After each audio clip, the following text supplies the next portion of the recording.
But what we need to understand is that neuroplasticity happens in response to daily activity and demand, whether that be in a positive or a negative manner, right?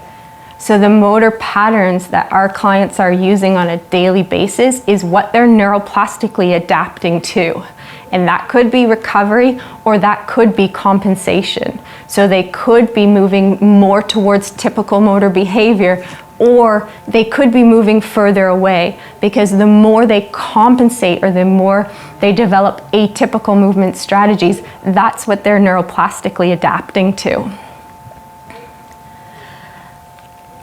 And when we look at those clients who neuroplastically adapt to compensation strategies, who use their less affected limb more often than trying to involve their more affected limb, that is associated with a number of negative outcomes.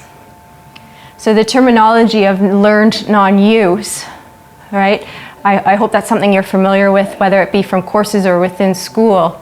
But by activating their stronger side more often, they're hiding the potential for their weaker side, right?